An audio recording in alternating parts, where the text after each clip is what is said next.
Assalamualaikum warahmatullahi wabarakatuh. Alhamdulillahi wa kafa wassalatu wassalamu ala nabil mustafa wa ala alihi wa ashabihi ahli sidqi wal wafa. Amma ba'd.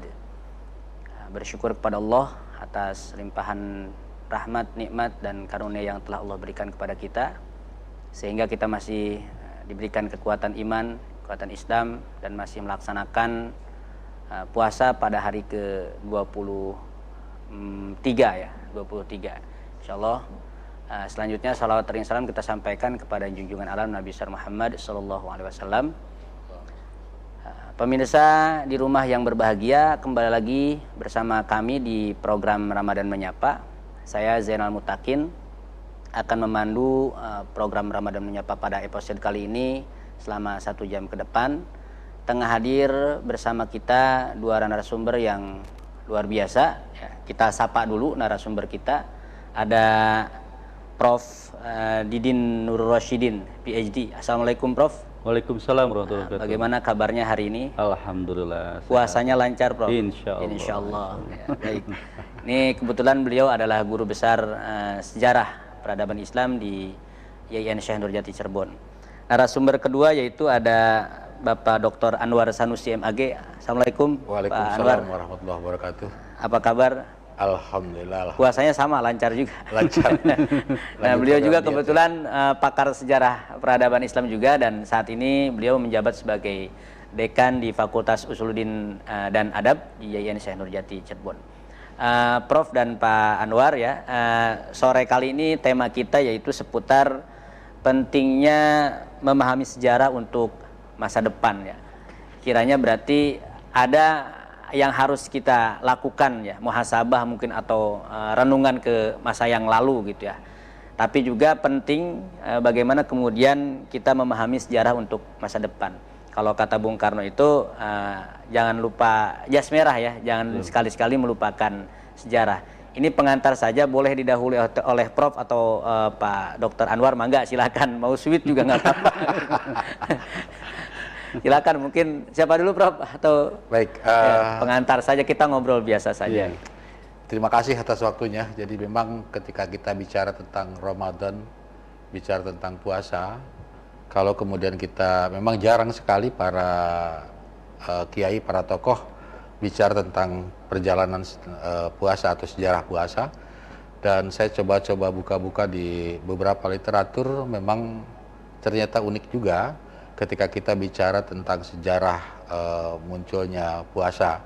Ya, ini dimulai dari Nabiullah Nuh alaihissalam, ketika ternyata Nabiullah Nuh alaihissalam itu menerima bencana, yakni bandai bandang atau banjir, yang kemudian setelah Allah menyelamatkan lewat perjalanan perahu, yang kemudian datanglah atau turunlah perintah Allah untuk bersyukur. Jadi makna Ramadannya kalau versi Nabi Nuh itu adalah bersyukur. Ini yang jarang kita ungkap. Selama ini kita memahami bahwa Ramadan adalah sebagai kawah candra di muka, tetapi ketika kemudian bicara historis, bicara tentang sejarahnya, ternyata Nabi Nuh adalah menerima perintah Ramadan untuk bersyukur atas sebuah anugerah yang diberikan oleh Allah Subhanahu wa taala kepada Nabi Nuh. Itu mungkin sekilas berkenan dengan sejarah. Ya, terima kasih Pak Dr. Anwar, Pak Dekan kita nih. Ya, menurut Prof bagaimana nih? Tadi disinggung diawali dengan perjalanan Nabi Nuh ya, setelah ada bencana bah besar, terus kemudian patut ada rasa kebersyukuran, lalu kemudian kebersyukuran itu diganti dengan puasa mungkin dalam tanda petik gitu. Dan tadi singgung syukurnya itu ya, Ramadannya itu ya syukurnya itu. Itu bagaimana, Prof? Ya. Kalau kita merujuk, ada paling tidak ada beberapa peristiwa penting ya yang terjadi pada masa Nabi Muhammad selama bulan Ramadan. Tentu yang paling populer dan paling banyak dirujuk adalah nuzulul Quran, yaitu peristiwa turunnya Al-Quran, yang itu dirayakan setiap tahunnya pada bulan Ramadan ini ya oleh umat Islam. Yang kedua ada peristiwa heroik sekaligus monumental, yaitu Perang Badar, di mana umat Islam untuk pertama kali secara fisik dan langsung berhadapan dengan kaum Quraisy dengan persenjataan yang luar biasa, jomplangnya. Tetapi kemudian ala kudratillah berhasil menumbangkannya. Dan yang ketiga adalah bagaimana keguncangan Nabi ketika ada muncul berita hoax tentang perselingkuhan Aisyah itu kan. Ada berita hoax tentang itu, dan itu turunnya justru pada bulan Ramadan. Surat An-Nur ayat 11 sampai 21 itu menjelaskan bahwa berita itu adalah hoax belaka. Innalladzina ja'uka bil ifki usbatun minkum, itu yang ayat 11-nya. Nah, tentu saja oleh karena itu ketika para ulama berbicara tentang kandungan Al-Quran, paling tidak ada 6 ya, ada 6 kandungan utama Al-Quran, mulai dari tauhid, ibadah, akhlak, hukum, ya kan. Dan ada satu yang sangat penting, yaitu terkait dengan kisah-kisah. Ini menunjukkan bahwa betapa pentingnya sejarah gitu ya. Al-Quran bukan buku sejarah, tetapi banyak sekali kisah-kisah sejarah yang terjadi pada masa lampau. Tentunya kisah ini tidak diceritakan tanpa tujuan. Kisah ini diceritakan dengan tujuan menjadi ibroh liulil albab. Jadi untuk menjadi pelajaran bagi umat Islam di masa-masa kapanpun, untuk mengambil pelajaran agar hal-hal yang negatifnya tidak terjadi dan hal yang positifnya terjadi. Apa yang terjadi tadi pada Nabi Nuh justru menjadi pelajaran. Itu kan banyak sekali kisah ya, hampir setiap surat pada kisah-kisah. Yang paling banyak tentu adalah Bani Israel, ya kan, dengan karakternya yang khas. Kemudian ada juga kisah tentang Nabi Lut, Nabi Hud, ya, Nabi Soleh dan lain sebagainya. Dan itu semua adalah kisah-kisah yang kalau kita berpikir tentang filsafat sejarah spekulatif, itu kan ada konsep yang mengatakan bahwa sejarah itu berulang. Meskipun tempat, pelaku, waktu berbeda, tetapi isunya itu sama gitu loh. Itulah ada konsep yang katanya sejarah itu akan kembali terulang. Maka ada konsep, ada disebut dengan linear, kan. Kemudian ada juga spiral dan lain sebagainya. Nah ini sekali lagi bahwa sejarah bukan untuk sejarah itu sendiri, tetapi sejarah itu diajarkan untuk kehidupan yang akan datang, masa kini dan akan datang.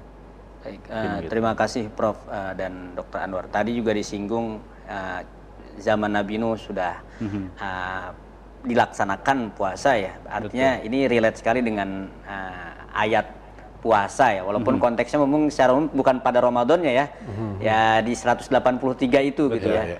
Artinya min qablikum itu berarti selain zaman Nabi Nuh kan sudah dilakukan. Kira-kira ya zaman siapa gitu, dari zaman Nabi siapa? Mungkin Prof, Pak Dr. Anwar, Prof juga insya Allah nih. Mangga.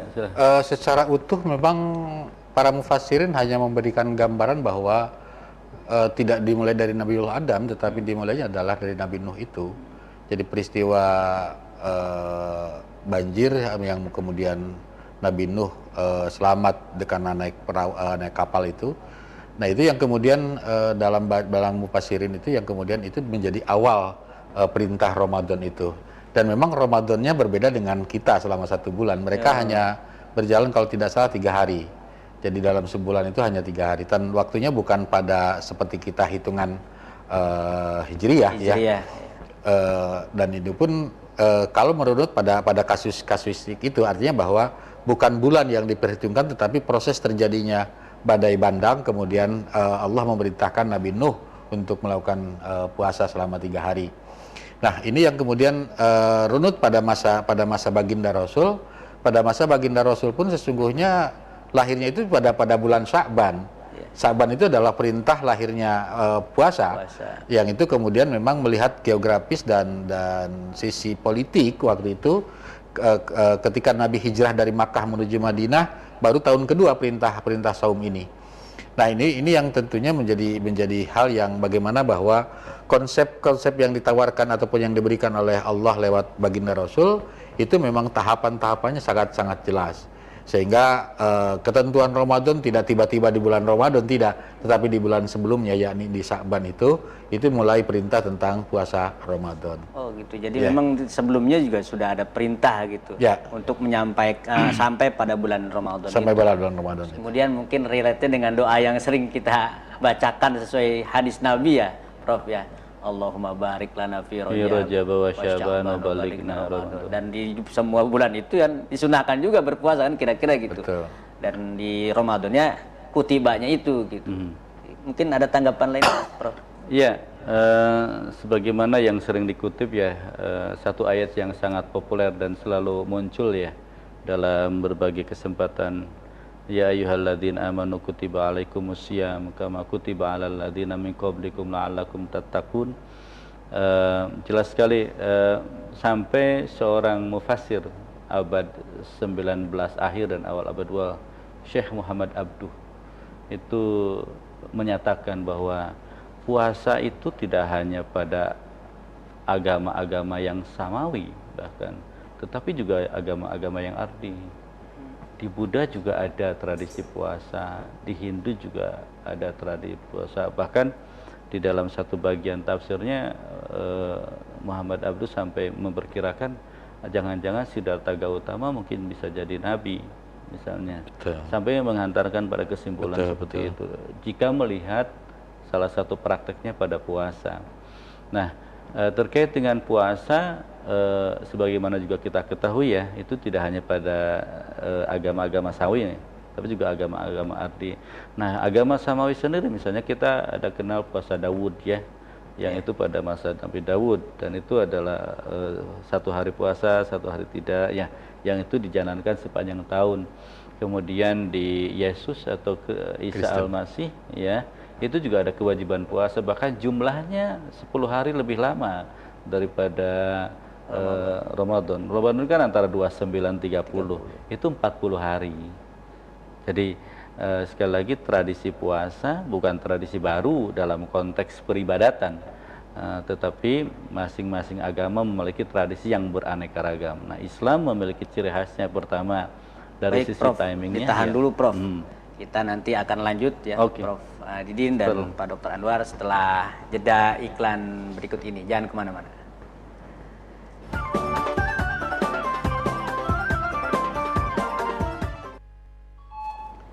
Pemirsa RCTV yang berbahagia, terima kasih Anda masih bersama kami di program Ramadan Menyapa. Kita masih akan melanjutkan diskusi kita ya, obrol kita di sore kali ini seputar sejarah ya. Tadi Prof Didin masih belum dilanjutkan nih obrolan yang terakhir, tapi nanti saya ingin ada menyampaikan pertanyaan lah gitu. Maka Prof dilanjutkan dulu, Prof, yang tadi, Prof. Sebenarnya agak sedikit lupa ya. Iya. Mungkin bisa diulang lagi. Oke, ini aja, Prof. Sejarah pasti berulang tadi. Iya. Ini mirip-mirip lagu Malaysia tuh ada tuh. Sejarah pasti berulang. Nah, Iya. tapi lanjut aja mungkin ya. Ada mungkin pertanyaan terbesit gitu. Mengapa sih sering terjadi gitu ya? Atau bukan kadang atau sering lah. Sering terjadi perbedaan ya dalam memahami sejarah atau dalam orang itu memberikan perspektif terhadap sejarah ya masa lampau gitu. Yeah. Mungkin tanggapan Prof seperti apa, Prof? Ya, saya ada sebuah cerita menarik ini menjawab itu ya. Ini dari Cak Nur ya, pernah cerita di satu forum itu. Jadi ini ada 3 orang yang satu berdiri di bawah ya, satu berdiri di tengah gunung, satu berdiri di puncak gunung. Ya, ternyata masing-masing punya kesimpulan berbeda terhadap sesuatu yang mereka lihat bersamaan. Ada yang dari gunung melihat semuanya begitu jelas, luas, tetapi tidak detail. Ada yang melihat tengah itu kok tidak begitu seluas yang di atas, tapi juga kelihatan, tapi mulai rada detail. Dan ada yang di bawah begitu detail. Nah, ini kan satu lebih disebabkan kepada sumber yang didapat kalau bicara sejarah. Jadi sejarah itu tidak bisa kita bicara tentang suatu peristiwa tanpa sumber. Jadi kalau ada orang berbicara tentang peristiwa sejarah tidak berasal dari sumber, maka sesungguhnya dia tidak sedang berbicara sejarah. Dia berbicara tentang apa yang ia pikirkan. Karena apa yang ia pikirkan dengan peristiwa kan beda.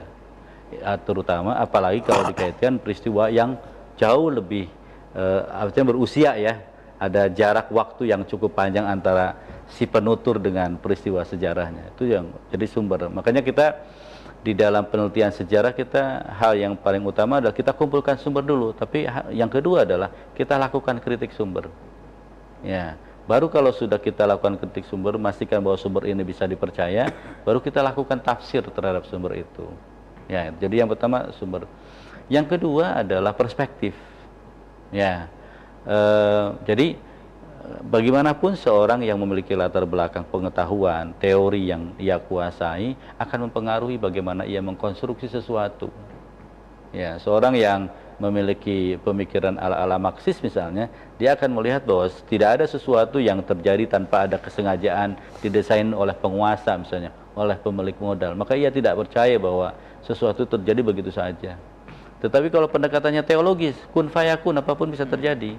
Oh, yang Marxis gitu. Tadi lebih percaya, ini diatur gitu. Nah, itu ya, gitu. Jadi kemiskinan itu tidak ada orang miskin, tapi dimiskinkan. Dimiskinkan. Itu kan pendekatan struktural. Jadi tergantung perspektifnya. Yang ketiga adalah tergantung kepada kepentingan sejarawan itu sendiri. Kita kenal ada historiografi tradisional, historiografi modern, ya, historiografi nasional, ada historiografi kolonial. Itu karena faktor kepentingan.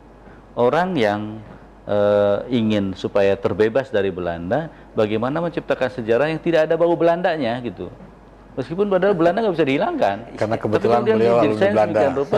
Agar tidak ada pengaruh Belanda. Nah, gitu. Kita ada juga sejarah tradisional kan, ingin mengagungkan para pujangga kan, ingin mengangkat kalau dulu tuh kalau kita belajar balago itu kan tentang Saifuddaulah hebat banget kan, semua memuji gitu kan. Dan itu kan cenderung anakronistik, tapi itulah historiografi yang terjadi. Jadi ada banyak faktor yang menyebabkan mengapa sejarah itu menjadi berbeda-beda. Kalau digali lebih lanjut mungkin ada banyak faktor-faktor yang lainnya. Oke, terima kasih Prof. Kalau dari Pak Anwar sendiri bagaimana Pak? Banyak hal yang sesungguhnya menarik ketika bicara tentang kata-kata sejarah tadi.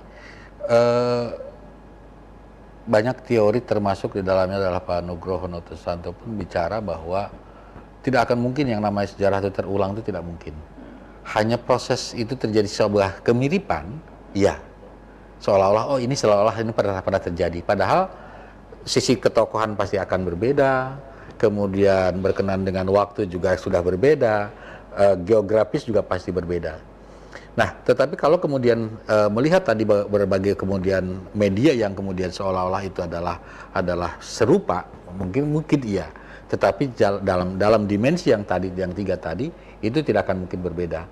Maka sebuah produk dari sebuah historis tadi, kalau apa yang disampaikan oleh Prof. Didin tadi, saya melihatnya begini. Orang itu kan banyak menciptakan. Bahkan sering disebut bahwa sejarah itu adalah milik pemenang, bukan milik yang kalah. Kenapa? Karena semua yang menang yang akan bercerita tentang peristiwa tadi. Nah, ini yang kemudian kita tidak sehingga bahwa sejarah itu lebih cenderung pada nilai subjektif ketimbang sejarah dalam perspektif objektif. Maka kehadiran kita para tokoh, para sejarawan ini ingin mencoba menghadirkan sisi yang lain dari sebuah proses yang kemudian dimunculkan oleh orang lain. Apakah betul dalam perspektif realitas semacam itu?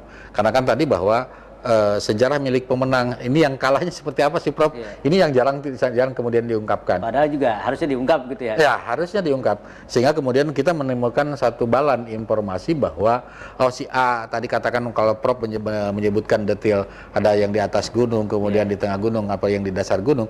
Nah, detail-detail itu yang tadi bahwa ketika dia di atas, dia adalah penguasa, dialah pemenang. Sementara penonton itu di tengah. Sementara yang di bawah itu biasanya adalah ya orang-orang yang kalah. Gitu. Nah, yang kalah ini kan tidak punya ruang juga dia untuk menyampaikan informasi. Tetapi justru kadang-kadang dia hanya menerima dampak dari informasi dari atas itu. Tapi konteks saat itu mungkin hampir sama kayak yang menang yang kalah, ada sejarahnya gitu. Nah justru itu ukuran saya selama ini di buku-buku sejarah kita tidak pernah mengungkap si kalah itu seperti apa. Iya. Gitu loh. Jarang. Satu contoh umpamanya, cerita tentang Super Semar umpamanya, selalu akan bercerita bahwa itu adalah kemenangan Orde Baru. Nah, sementara lawan Orde Baru ini siapa? Itu tidak pernah dimunculkan, yang kemudian di sisi yang lain detailnya seperti apa. Karena lagi-lagi adalah si pemenang ini yang berhak menguasai politik. Gitu. Yeah. Itu. Di dalam bidang sejarah kita ada yang disebut dengan total history. Total Ya, history. ini dari madhab Archipel ya, dari Prancis itu mengembangkan apa yang disebut dengan total history. Jadi bukan the winner history. Karena juga dari kalangan gender juga protes. Kenapa kok history bukan her story misalnya. Ini menarik hal-hal semacam itu ya. Maka misalnya Stephen Humphreys memunculkan apa yang disebut dengan voiceless society. Jadi masyarakat yang tidak punya suara. Dan itu salah satu objek yang memang harus diangkat. Jadi istilahnya sejarah kaum pinggiran, sejarah the history of the loser, ya kan, Mas. Jadi sejarah para pecundang begitu. Nah kan begitu. Nah ini yang justru menarik ya kan, karena kan tidak semua juga pemenang. Pemenang itu kan di mana-mana Liga Champions kemenang satu, sisanya kan kalah gitu loh. Ya, ya versi yang kali ini tidak pernah dibicarakan. Ya yang kalah-kalah itu mungkin dalam tanda petik tadi yang pecundang, yang orang pinggiran gitu. Ya, yang betul. tidak pernah diungkap gitu. Betul. Maksudnya Ya itu yang voiceless society, mereka yang tidak punya suara. Petani tidak punya suara, ya peternak tidak punya suara, kemudian nelayan tidak banyak suara. Yang banyak di media adalah presiden, menteri, gubernur, bupati, para profesor, para doktor, seperti kita ini yang punya suara. Tapi sempat akhir-akhir itu yang tidak punya suara itu sempat dimunculkan gitu oleh mungkin yang reportase gitu, kegiatan kayak gitu. Ya makanya di metode penelitian berkembanglah apa yang disebut dengan oral history, sejarah lisan. Karena masyarakat yang cenderung loser ya, kemudian marginal, itu kan mereka tidak punya banyak perangkat untuk menceritakan kisah mereka. Mereka tidak punya kemampuan untuk menulis, merangkai kata-kata, dan tidak ada pujangga yang peduli terhadap nasib mereka untuk diangkat sebagai dalam prosa ataupun dalam sajak-sajak mereka kan gitu. Nah oleh karena itu kemudian berkembanglah yang disebut dengan metode sejarah lisan. Artinya lisan pun bisa dijadikan rujukan untuk sumber sejarah begitu. Atau mungkin lebih detailnya adalah apa yang kemudian diangkat oleh Pak Kunto berkenaan dengan sejarah petani Banten umpamanya. Itu adalah bagian bagaimana kemudian sisi sejarah itu tidak hanya bicara dari sisi pemenang, tapi bicara dari sisi kaum proletar umpamanya. Nah ini kan yang kemudian harusnya banyak juga dibaca oleh orang atau diungkapkan oleh orang, sehingga kemudian menjadi menarik, ada balan informasinya. Boleh. Ini makin menarik nih Prof. Diskusi sejarah ini tanpa kayaknya nggak ada batasnya gitu. Baik pemirsa di rumah ya, jangan kemana-mana karena diskusi kita masih sangat panjang ini. Tetap duduk yang manis ya. Kita saksikan dulu pariwara berikut ini.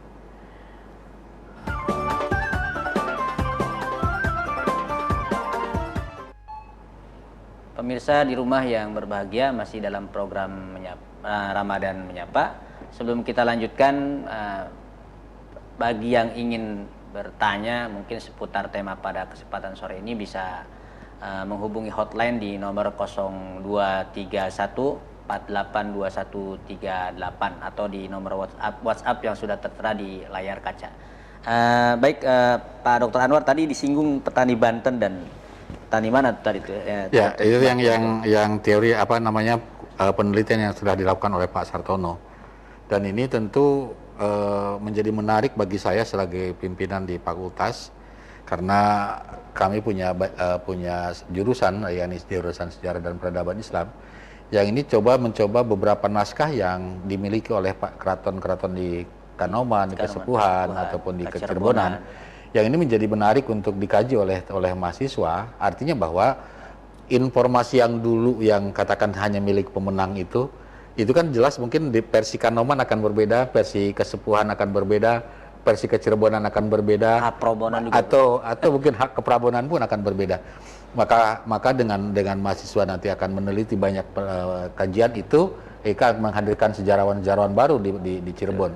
Dan ini tentu menjadi menambah wawasan bagaimana kemudian Cirebon sebagai pusat peradaban dan pusat ilmu pengetahuan. Naskah-naskahnya itu ternyata ribuan, bahkan katanya sampai menyentuh angka 1 juta. Dan ini cukup menarik.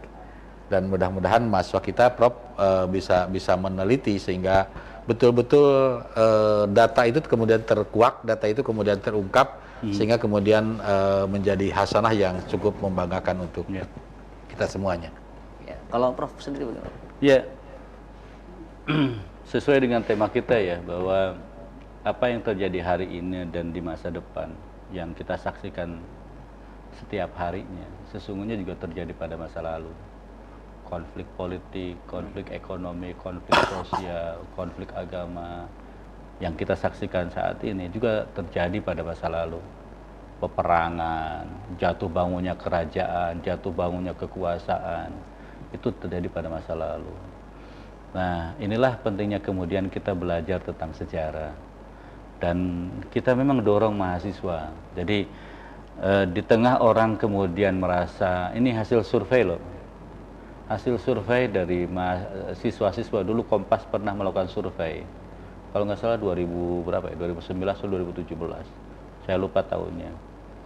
Itu ternyata di antara pelajaran paling tidak menarik bagi para siswa adalah sejarah. Dan ini sangat memprihatinkan di satu sisi. Tetapi di sisi yang lain ini adalah peluang. Karena khalif tu'raf, orang yang berbeda itu akan mudah terkenal. Nah, kita ini sejarah ini mencoba untuk ketika orang lain tidak mau membuka manuskrip, membiarkan manuskrip tergeletak, ya kan, membiarkan cerita kisah-kisah masa lalu yang dibiarkan tanpa ada orang yang menyentuh, kita buka. Dan dari situ kemudian kita akan mengetahui betapa dahsyatnya berbagai peristiwa pada masa lalu, yang itu kemudian kita belajar. Nah, ini kan merujuk kepada apa yang disampaikan oleh Abdullah bin Mas'ud ya, salah seorang sahabat Nabi, pernah mengatakan bahwa orang yang paling beruntung adalah orang yang mengambil nasihat dari peristiwa orang lain. Artinya kalau kita mempelajari sejarah, kan sebenarnya kita sedang mempelajari diri kita, kehidupan kita dan kehidupan sekitar kita. Karena apa yang terjadi pada masa lalu juga banyak terjadi pada masa sekarang. Hanya tadi berbeda intensitasnya, pelakunya, waktunya, geografisnya dan lain sebagainya. Tetapi isu utamanya, benang merahnya sama. Nah, inilah kita dorong para mahasiswa, dan saya sangat bersyukur bahwa dari tahun ke tahun jumlah mahasiswa kita terus meningkat. Dengan demikian ada ruang untuk kita terus menggali. Bayangkan kalau setiap tahun ada 100 orang yang masuk ke jurusan SPI, maka ada 100 peristiwa sejarah yang diteliti oleh mahasiswa. Padahal peristiwa itu setiap hari berapa ribu, bahkan berapa juta peristiwa. Jadi dengan jumlah mahasiswa 100 masih sangat sedikit sekali yang bisa digali. Apalagi kalau jumlahnya semakin sedikit. Nah, oleh karena itu kita mencoba terus menarik masyarakat agar juga peduli tentang sejarah. Karena dengan peduli tentang sejarah, sesungguhnya peduli tentang masa kini dan masa depan. Ya. Baik, Prof. Tadi sudah disampaikan juga betapa penting sekali kita mempelajari sejarah ya. Di dalam bahkan gaya komunikasi Al-Quran juga digunakan tadi ya, kisah itu ya. Tidak hanya tikror yang berulang-ulang, tapi memang isinya sebagian hampir banyaknya. 70% kisah gitu ya. Di wa ataina Idris dan lah macam-macam lah pokoknya. Nah, ini mungkin ada pertanyaan terkait mungkin ke Prof Didi nih, konsep sejarah untuk masa depan itu seperti apa, Prof? Iya, sebenarnya sejarah itu peristiwa ya, kan kalau kita merujuk kepada Sartono Katordi itu kan ada dua pengertian tentang sejarah. Yang pertama sejarah secara objektif, yang kedua secara subjektif. Sejarah secara objektif adalah peristiwanya, dan peristiwa ini tidak akan pernah muncul kembali. Tetapi sejarah secara subjektif adalah bagaimana orang memaknai peristiwa itu, dan pemaknaan itulah yang akan terus hidup. Isu tadi mungkin. Betul. Seiring. Nah, ini ditandaskan dalam Al-Quran. Laqad kana fi qasasihim ibratun liulil albab. Itu kan ada jelas, laqad kana, sungguh telah terbukti, telah ada fi qasasihim, ya kan, dalam kisah-kisah mereka. Kisah mereka seluruh orang umat-umat sebelum masa Nabi, ibratun liulil albab, sebagai pelajaran bagi mereka yang punya lub, ya kan, yang punya lub. Nah, ketika kita ingin mencari sosok ideal, role model, maka Allah menyediakan Laqad kana lakum fi Rasulillahi uswatun hasanah liman kana yarjullah wal yawmal akhir. Itu jelas sekali ayatnya. Laqad kana lakum fi Rasulillahi uswatun. Telah ada contoh suri tauladan pada Rasulullah untuk apa? Liman yarjullah wal yawmal akhir kan. Bagi mereka yang mengharapkan ridho dari Allah dan hari akhirat. Itu menunjukkan bahwa belajar menjadikan Rasul sebagai role model dengan mempelajarinya, sesungguhnya kita menjadikan itu sebagai bagaimana jalan kita untuk masa depan. Ya kan, di situ jelas sekali. Liman kana yarjullah wal yawmal akhir. Bagi mereka yang menginginkan ridho Allah dan juga kebahagiaan di hari akhirat. Nah ini. Ya. Jadi ada banyak sekali ayat-ayat yang menunjukkan bahwa sejarah itu bukan untuk peristiwa itu sendiri, tetapi sejarah itu untuk dijadikan pelajaran. Nah, pelajaran inilah yang akan terus abadi sebenarnya hingga yaumil akhir nanti. Kalau dari Prof. Anwar? Saya sebenarnya sedikit saja berkenan dengan kata itu, bahwa apa yang kita lakukan hari ini itu akan menjadi sejarah pada esok. Jadi sekarang itu kita sendiri sedang menciptakan sejarah untuk menjadi catatan di masa yang akan datang. Maka proses apapun, keterlanjutan antara masa lalu, sekarang, dan yang akan datang adalah 3 mata rantai yang tidak bisa terpisahkan. Sehingga kemudian orang akan bicara masa yang akan datang sudah bisa tergambar pada hari ini. Jadi kalau kita mau apapun di masa depan, ya sekarang ini yang akan menjadi jalan atau jalur dia yang akan menempuh di masa yang akan datang. Nah, dengan kondisi itulah yang kemudian orang tidak bisa lepas dari bahasa bahwa sekarang ini adalah kita sedang menjadi pelaku sejarah. Kenapa? Karena beberapa hari, beberapa menit, beberapa jam yang kita lakukan ke belakang itu adalah bagian dari sejarah. Nah, maka kemudian yang harus kita ingat adalah apakah kita kemudian akan menjadi emas, atau kita akan menjadi perak, atau menjadi perunggu, atau menjadi besi, ya tergantung dari yang kita lakukan hari ini. Maka saya selalu bertitip kepada teman-teman, apa yang bisa kita perbuat terbaik, ya terbaik lakukanlah kita yang hari ini. Sehingga kemudian ini mudah-mudahan akan menjadi contoh, menjadi teladan bagi masa yang akan datang. Kenapa? Karena lagi-lagi bahwa pelaku kita hari ini akan menjadi sejarah di masa yang akan datang. Sehingga catatan-catatan emas, dan ini mudah-mudahan menjadi ibrah bagi kita ke depan, bahwa Ramadan dengan sejarahnya, dengan kondisi yang ada, bagaimana mampu membangkitkan kehidupan kita menjadi teladan-teladan tadi apa yang disampaikan oleh Prof. Didin, bahwa baginda Rasul menjadi teladan. Inilah yang kemudian menjadi ibrah bagi kita, bagaimana kemudian kita menata masa depan mengikuti jejak yang digambarkan oleh baginda Rasul. Terima kasih Pak Dr. Anwar. Tadi disinggung juga oleh Prof. Didin ya, bahwa banyak sekali ibroh-ibroh yang bisa kita ambil khususnya di dalam Al-Quran. Baik pemirsa, kita akan lanjut di segmen berikutnya. Jangan kemana-mana, tetap saksikan Ramadan Menyapa setelah jeda iklan berikut ini.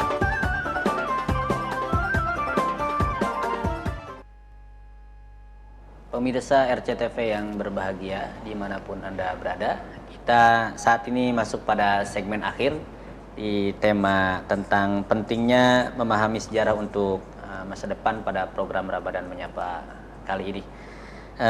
Prof dan Pak Dr. Anwar, mungkin ini statement ya, atau nggak statement juga ya, karena ini segmen akhir, mungkin kita ambil benang merahnya saja dari diskusi kita pada sore kali ini terkait pentingnya memahami sejarah untuk masa depan. Mungkin dari hikmah tadi, terus pentingnya memahami sejarah, dan ya, mangga mungkin benang merahnya kira-kira apa, Prof? Untuk pemirsa di rumah, pesan-pesan apa yang ingin disampaikan? Ya, saya merujuk pada satu ayat ya, wa kullan naqussu alaika min amba'ir rusul ma nusabbitu bihi fuadak. Jadi bagaimana Allah menceritakan dari berbagai berita tentang para rasul. Untuk apa? Ma nusabbitu bihi fuadak. Bagaimana Allah menetapkan hati. Lanjutkan di ayat itu juga, wa ja'aka fi hadhihi al-haqqu wa mau'idhatun wa dzikra lil mu'minin. Maka datang dengan cerita ini, fi hadhihi, dalam kisah ini adalah al-haqqu, kebenaran. Ya, yang pertama adalah untuk memantapkan. Dengan apa memantapkannya? Satu, dengan kebenaran. Karena dengan belajar sejarah kita akan mengetahui mana yang benar, mana yang salah. Kan gitu. Wa qul ja'al haq wa zahaqal batil innal batila kana zahuqa. Maka kita menemukan kebenaran, maka kita akan menjadi tercerahkan. Yang kedua adalah mau'idhatun, sebagai pelajaran, pengingat di situ. Ya, pelajaran. Wa mau'idhatun. Dan yang terakhir adalah wa dzikra, dan pengingat lil mu'minin, bagi orang-orang mukmin. Jelas ini sekali bahwa di ayat ini mengandung bahwa kalau kita ingin mengetahui mana yang ingin mantap diri kita, tentu untuk bisa mantap kita harus tahu dulu mana yang benar. Karena tidak mungkin kita akan ada dak ma yuribuk ila ma la yuribuk. Tinggalkan apa yang meragukanmu kepada hal yang tidak meragukan. Artinya kalau kita ingin mantap hati kita, maka hal yang pertama adalah kita tahu mana yang benar dulu. Yang kedua, ambil pelajaran dari peristiwa-peristiwa itu agar tidak terjadi lagi. Karena siapa tahu bisa terjadi lagi. Kita sudah tahu mana yang benar, tapi karena kita tidak mengambil pelajaran, bisa jadi kita terperosok. Dan yang ketiga adalah, ini adalah selalu menjadi pengingat agar kita berada di jalan yang benar. Itulah fungsi sejarah, betapa besarnya fungsi sejarah.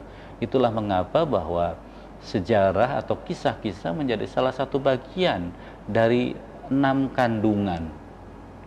Ya, 6 kandungan dari Al-Quran. Selain tadi akidah, ya, tauhid, ya, kemudian ibadah, akhlak, hukum, kisah-kisah, dan ilmu pengetahuan.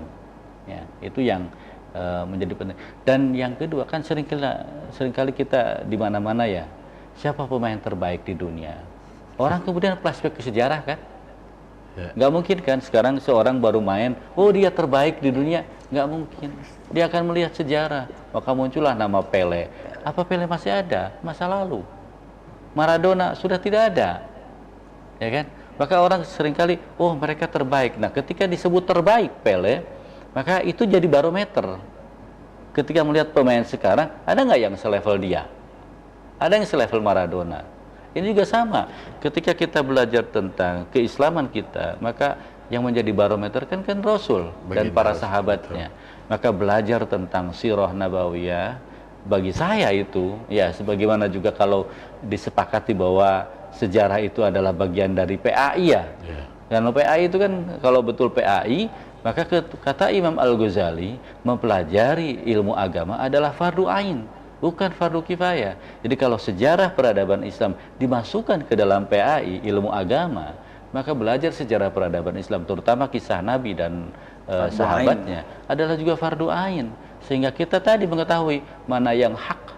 Ya, kalau kita tidak tahu yang hak, kita tidak akan mungkin mantap hati kita. Dan seterusnya. Jadi berbahagialah bagi mereka yang terus mempelajari sejarah, karena mereka lah akan memberikan pencerahan-pencerahan baru. Dan saya berbahagia bahwa saya berada di komunitas para pencerah itu.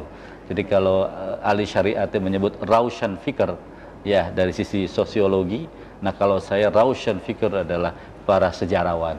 Karena mereka lah yang dengan tekun menggali mutiara-mutiara yang terpendam begitu dalam hingga kemudian dibuka. Dan ketika dibuka, orang semua kaget, terperanjat. Mungkin pada awalnya banyak kontroversi, luar biasa, tapi seiring dengan waktu mereka akan belajar dari peristiwa ini. Terima kasih, Prof. Ya. Enggak, Pak. Ya. Anwar. Jadi dengan mempelajari sejarah, sesungguhnya banyak hal yang bisa kita lakukan. Pertama tadi, kita mau pilih yang kanan apa pilih yang kiri, mau pilih yang benar apa pilih yang salah.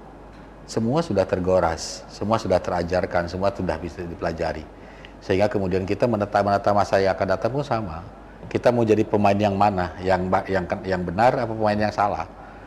Semuanya adalah kembali kepada kita sebagai pemain. Maka contoh role model yang mana? Iya. Kenapa? Karena tadi bahwa masa lalu sudah menghadirkan kepada kita ini loh banyak versi. Maka ke depan pun kita tadi mau mengikuti versi mana, versi kebenaran atau versi hal yang tidak benar.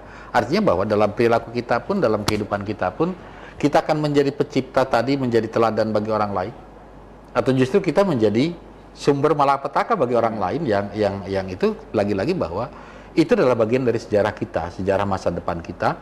Sehingga ukuran saya, dengan belajar sejarah kita akan menjadi orang yang bijak, dengan belajar sejarah kita akan menjadi orang yang baik, yang tidak mudah menyalahkan orang lain, tidak juga menganggap bahwa dirinya benar. Kenapa? Karena akan selalu datang fakta-fakta baru ketika kita bicara tentang apapun.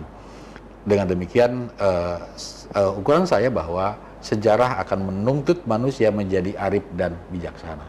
Itu saja. Terima kasih Pak Dr. Anwar. Prof. Didin ya, tadi saya menulis sedikit singkat nih, bahwa dengan kita mempelajari sejarah atau memahami sejarah itu tentu merupakan bagian dari indikator keberimanan seseorang, kira-kira gitu ya. Dengan kita mempelajari sejarah, kita bisa mendapatkan pengetahuan, mauidhah ya, terus juga kemudian kita juga bisa mengetahui mana yang hak dan mana yang batil, dan ini penting untuk kita sebagai seorang mukmin. Sekali lagi terima kasih Prof. Dan Pak Dr. Anwar sudah hadir di tengah-tengah kita di program Ramadan Menyapa. Jangan bosan-bosan nanti kalau diundang lagi. Gitu. Dengan senang hati lah. Pemirsa di rumah yang berbahagia, kita sudah sampai pada segmen terakhir ya, dan sudah 1 jam kita melalui diskusi kita yang sangat luar biasa. Pesan terakhir sekali lagi disampaikan bahwa jangan sekali-kali melupakan sejarah. Saya Zainal Mutakin selaku host Ramadan Menyapa pada sore kali ini menyampaikan permohonan maaf apabila terdapat kekeliruan. Jangan lupa saksikan terus Ramadan Menyapa di RCTV setiap hari pukul 4 sore sampai pukul 5 sore di RCTV. Terima kasih kami ucapkan. Billahi taufiq wal hidayah. Wassalamualaikum warahmatullahi wabarakatuh. Waalaikumsalam warahmatullahi wabarakatuh.